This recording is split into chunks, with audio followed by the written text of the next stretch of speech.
Hey everybody, welcome to the press. Welcome to the final show of the week.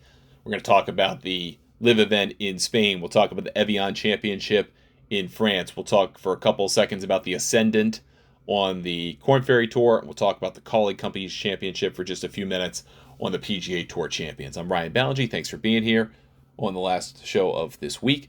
Just get some big news out of the way today. It's sort of related to golf betting in that it's content news, but the exciting news for me today is that Golf Newsnet TV is coming to a streaming service near you very soon, the next couple weeks. End of July, early August. We haven't set the official go live date yet, but it'll be in that time frame. And it's going to be a 24/7 streaming TV channel available on streaming services of all kinds. We'll tell you about what those services are. It'll be available on our website at golfnewsnet.com. It'll probably be available on YouTube in some fashion, but there's some conversation about how exactly that's going to get delivered. And then obviously all of the stuff that we do currently will continue. So this podcast will continue. We may start doing video versions of this show in the future to have some content that we can air on the TV side as well. So you will soon be able to watch my ugly mug talk about golf betting on a TV instead of just hearing about it if you so desire. But that's the big news for me. We'll give you more information about that as things go.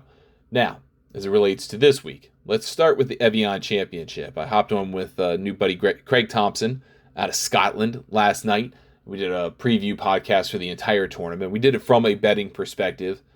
We looked at the history of the tournament, course history, tournament history, its places a major, all kinds of stuff. And I would highly encourage you to listen to that. Craig did a great job. Sounds like he's got a good head on his shoulders to talk about these subjects, and he's especially keen on the LPGA, which I am as well. I think it's a great potential profit center for any interested golf bettor. So let's start there. It's the fifth of 5 majors on the LPGA. It started as a major in 2013. It's been the Evian Resort Golf Club the entire time. It's been a tournament since 2000. And the history of champions here, although often maligned, is actually quite good. And if you look at the history of this tournament, especially in like the last 5 years, you got to take out 2020 because it wasn't played due to the COVID pandemic. But if you look at the last 4 winners of this tournament, you've got Salim Boutier, Brooke Henderson, Minjee Lee, and Jin Young Ko. I mean, just great players. Angela Stanford won in a bit of a surprise in 2018. Anna Nordquist won in a bit of a surprise in a 54-hole event in 2017. But she's won 3 majors. You have In-Ji Chun, Lydia Ko, Hyu-Joo Kim, Suzanne Pedersen. I mean, Suzanne Pedersen's a Hall of Fame. So all very good winners. This tournament's often been maligned because it's twice in the first 5 years of it, 5 years of it being a major, got reduced to 54 holes. And there are some players, namely Lexi Thompson, who's on now the Farewell Tour, skipped the event because they didn't like it. But they've put some hard work into the venue, into improving the golf course. The views are incredible from everything I understand. I mean, Lake Geneva's right there.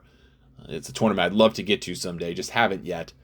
And I think this is kind of being marketed now as the lottery ticket major, but the winners tell you otherwise. But each year does seem to be 1 or 2 players in that top 3, top 5, where you go, who are you and why are you here? And so it invites this idea that there could be players who are super deep that could shock the world and win. So let's go over the odds for this week. I think they begin. Obviously, Nelly Korda is top of the table, 8-1. Much longer relative to where she was in her win streak, but I still don't trust her at this point at 8-1. That's just not a bettable number for someone who apparently got bit by a dog so bad that she couldn't play and is in not the best headspace, having missed 3 cuts, 1 with a 10 on a hole, 1 shooting 76 on an easy golf course, and then having that back 9 disaster on Friday at Sahalee to miss the cut, and that left you in tears. I mean, that's really hard to bet. She could bounce back from it all and win by 10 for all I know, but I can't bet that number. The number I can bet among the favorites is Italia Titicol, who is 12-1. She is custom built for this golf course, 9th, 8th, and 5th in the last 3 years. This is a tournament that she can know she's going to play well. She's already playing well. She won the Dow Championship, the team event with Ronnie Yin, who isn't able to play in this because she had a surgery. But even with my propensity to throw out team events as helpful for betting purposes on individual events, she's been playing great since she came back from injury. And She had a chance at the Chevron Championship. I'm pretty certain she's going to have a chance here. Lilia Vu is 14-1, which I think is an interesting play. She doesn't have a great course record here, but she is playing great golf overall. Played great at Sahalee, got into that runner-up position at the Women's PGA. She won her first start back when she came back to the LPGA from a nagging back injury. She's in a good place. She's playing good golf. It's just whether you think she can overcome a bad course history, which leads me toward Tickle more than to Lilia Vu. Jin Young Ko's a great player, hard to bet at 20-1. Miyu Yamashita is basically impossible for me to bet. I don't understand the price at 22-1. Same with Lynn Grant. Ayaka Furue, though, I could bet at 22-1. Having a great year, very consistent. Of course, the knock on her is that she kind of folds a little bit when it gets to winning time. She particularly struggles on the weekends. And yes, she's a consistent player, but not especially great. 25-1, I think, are a couple of very interesting bets. Allie Ewing, who's been phenomenal in her last 4 starts and really has something to prove if you believe in such narratives, because she just missed out on the U.S. Women's Olympic golf team. I mean, by the fractionest of fractions of a point. So maybe she's got a point to prove. Hyu-Joo Kim has been playing incredible golf, has won at this venue, has gone super deep at this venue, played very well at the Women's PGA, is having a good year, has that kind of steady game that should work here. This is a golf course where there's a lot of camber, a lot of movement on the ground, especially off the tee, because you're 1,500 feet above sea level, you're playing on a mountainside, and the fairways are pretty tight. I mean, the rough can be pretty penal and nasty. So you want to put the ball in play off the tee. It effectively plays like a 6,200-yard golf course, even though it's about 6,500 yards. The targets are small, not only off the tee, but for the putting surfaces. You got to have a good short game. You got to have a good head on your shoulders that sometimes good shots are not going to get rewarded. And if you can do those things, then you can win. And you don't have to be especially long, even though several of the last few winners have been fairly long. I mean, Henderson and Minjee Lee hit the snot out of the ball. So, and Celine Boutier hits it pretty hard too.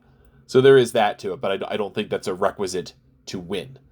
Then you look down into the 30s. I think Minjee Lee is an interesting play. Hannah Green, I think, is overbet because I overbet her.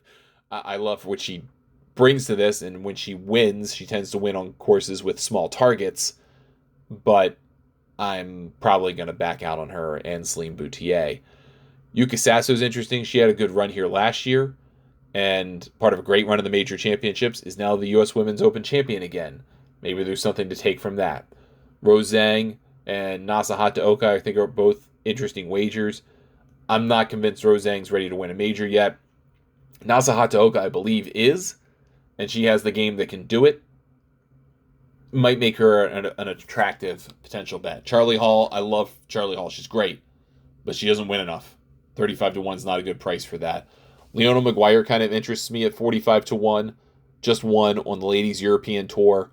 Probably has the world of confidence. This kind of feels like a major she should like, given the way that she plays golf. So I think that's worth looking at.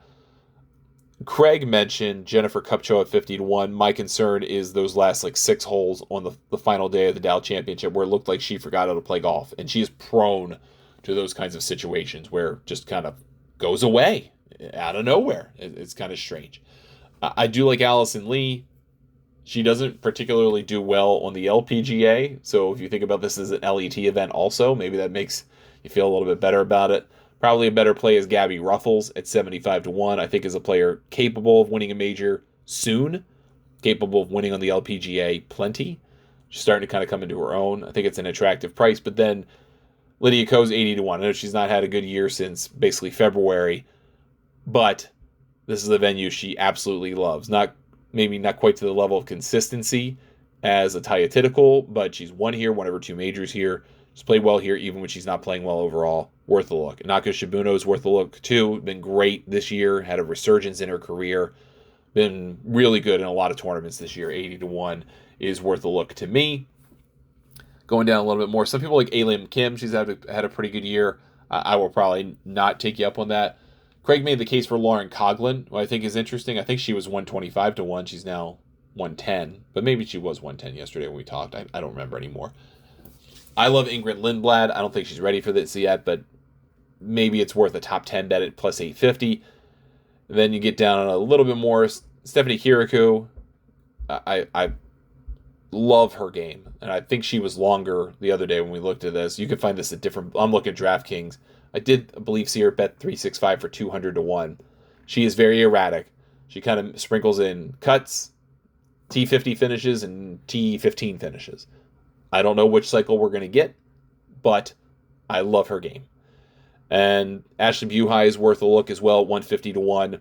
She's won a major. She's won all over the world. She has a very good game for this kind of golf course. I think a fair comparison is if you do well at Stockton Seaview, well, it's not Stockton Seaview, it's Dolce Seaview, for the ShopRite LPGA Classic, then you're probably going to do well here. If you see some comparisons, you would know between the champions and of that event and people who've done well here. So I like Ashley Buhai at 150 to 1. And then a couple of other names to point out. They are LET players. Two of them came to mind for me, and then one from Craig, which I thought was brilliant and has already been bet up, which is kind of crazy. Some people put some money on her. But Morgane Mitreau, she won an event here on the Ladies European Tour just a couple of months ago, is a really good young player, basically is from the area, kind of a home game type of thing. Alexandra Forsterling has been crushing on this tour. I think she has 4 wins in like the last, 20 starts or something. This is obviously a different level of competition, but a comfort level here is high. And then you got to go down a little bit more. Oh, no, the odds did not move on her. Chiara Tamberlini.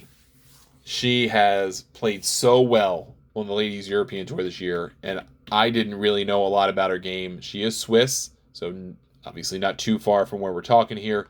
If you look at her season, it is very interesting. She won the Joburg Ladies Open in South Africa for her first big win on this circuit. She has a second place finish this year at the event that was played here, the Jobber Ladies Open in May. And she was 10th in the Swiss Ladies Open. So again, more mountain style golf. She's 300 to 1. I think she's a worthwhile case for a first round leader play as well. So those are kind of my moves on this tournament. I still think you're more likely to get someone like Ataya Titikul or someone in that top 10 on the list to win than anybody else, right? But you're going to get someone that you don't expect to be a contender in this tournament. And I think those are some of the best options, especially considering how well they've played on the Ladies European Tour this year. Let's go over to LIV. So let's talk about LIV here. They are in Andalucia at Real Club Valderrama for the LIV Golf Andalucia event. This is a tournament played on a golf course that is extremely tight. I mean, so tight off the tee. There's a lot of penalty for bad shots, bad drives. There are going to be guys who hit drives that go 100 yards because they're going to duck hook them. I mean, it's going to be that kind of place. That all said, still very scoreable if you can get off the tee. That is the entire golf course is really getting off the tee and keeping it in play. And I think the guys at the top of the leaderboard are not your best bets. I mean, maybe Sergio at 16 to 1, sure. But Bryson's plus 650, Rahm's plus 750, Neiman's plus 800. Maybe Neiman, because I think you might be able to draw some parallels to his win this year in Mexico on the LIV circuit. Maybe that's worth a look, but I feel like he's not in great form. Taylor Gooch, no thanks. Cam Smith, maybe, but no thanks. Patrick Reed, I think, is worth a look at 22 to 1. Has been playing more recently and played pretty well on the European Tour, DP World Tour, and a couple of starts. Carlos Ortiz, I think, it might be worth a look because, again, trying to draw something to Mayakoba, 22 to 1. And same with Abe Answer at 25 to 1, I think, is worth a look. Richard Bland still getting a disrespected number at 30 to 1 on a golf course that doesn't really value distance, values accuracy and getting your way around. I think that's a number worth betting on him. We mentioned John Catlin as a fill-in for Charles Howell III. He started 80 to 1. He's 55 to 1 now. I think I saw him at worst 50 to 1. So they've been taking some money on this guy. I have an 80 to 1 ticket on him to win $2,000. It was just too good of a price. And I normally don't do that kind of thing with LIV, but it's worth it. David Puig, I think, is worth a look at 50 to 1. Maybe fell off a little bit after the U.S. Open, but I don't think that's going to last very long. I think he is a top 100 player to stick around. And then probably after that, I would let it go. Maybe Lahiri at 65 to 1, maybe. After that, I mean, I know some people are probably going to take Chikara because he's Spanish. I don't think that's your dead giveaway that you should pick him. So he's 130 to 1. I think he's better than that, but I don't think he's worth betting. Let's go look at the other two events of the week. The Kaulig Companies Championship on the PGA Tour Champions, yet another major for them. This is kind of like the part of the year where every tournament's a major. This is the old Senior Players Championship at Firestone Country Club in Ohio. Used to be the home of the WGC for a long time, and then took over this event when the WGC stuff stopped. Very small fairways for these guys. It's a longer golf course for these guys at this level. Yet still, I think your best picks are pretty apparent, right? Steve Stricker's been playing well. He has slacked off a little bit. I mean, not that he's not trying, just he hasn't been as dominant in these senior majors. Steve Alker's had a good year, but I would get away from that. I'd look at Ernie Els at 750. I look at Jerry Kelly, who loves this golf course, at 20 to 1. I would probably drop down to Greg Chalmers at 35 to 1. I love watching him play. Maybe to a degree, Mike Weir at 30 to 1, worth a look. I do like Paul Stankowski here at 50 to 1. Maybe Vijay Singh. I don't think so. At least not for my money. And Bob Estes at 70 to 1, I think, is worth a look. He might be a little bit long, but I don't think it's too long. So just some options there if you want a senior sweat. And then just a couple of quick minutes on the Ascendant, which is the Korn Ferry Tour event this week. TPC Colorado. It's an 8,029-yard golf course at elevation, so knock 10% off, basically, and it's 7,200 yards once you get used to that elevation change. So it's going to sound, first glance, like, oh man, it's super long, but it really doesn't play that way. Scoring is plentiful on this golf course. Stephen Fisk is 18 to 1. He's the points leader. He continues, I would look at him at a top 5 finish at plus 400 because in 4 of his last 5 starts, he's been, or 3 of his last 4 starts, he's been in the top 3. I mean, he's just been a machine. Tim Vieding, I would skip. Frankie Sappin, I'd skip. Jeremy Paul, I would look at at 25 to 1. Max McGreevy, I'd certainly look at again at 28 to 1. Jackson Suber's worth a look at 28 to 1. I like those guys quite a bit. Then get down a little bit more, and it starts to get a little bit trickier. I do like Brian Campbell at 45 to 1. He has experience on longer golf courses, or ones that appear longer. Played the Big Tens at University of Illinois. They had him at the French Lick Resort in Indiana, where that can max out to 8,100-ish yards. So I think he's an interesting play there. Same thing maybe with Kyle Westmoreland at 45 to 1, a longer hitter, guy that just hit the snot out of it, and it's probably worth a look. And then Chris Ventura at 60 to 1. Again, a guy who just hits the cover off the ball and has had a pretty good year overall. And then I want to point out Taylor Dixon at 55 to 1 because, yes, he's won a couple of times this year already, and then he has erratic sets of finishes, but 55 to 1 is just too long for a guy that looks pretty good to get to the PGA Tour next year. All right, that's going to do it for us today and for the week on the show. Thanks so much for listening. Appreciate it. If you want to join Golf Newsnet, join for $40 for the year or $10 for the week, golfnewsnet.com. Email me, Ryan at thegolfnewsnet.com, Twitter, Threads, X, Instagram, and Blue Sky to either Ryan Ballingy or Golf Newsnet. Appreciate a follow on either. And then we'll catch you next week with a slate of shows all around the Open Championship. It's going to be awesome. It's going to be really cool. I can't wait to see Troon. It's my favorite major of the year. I just love everything about links golf and the Open Championship. So it'll be a great week next week. Thanks so much for spending some time with me. Good luck with all your bets this week, and we'll talk to you next week for the Open.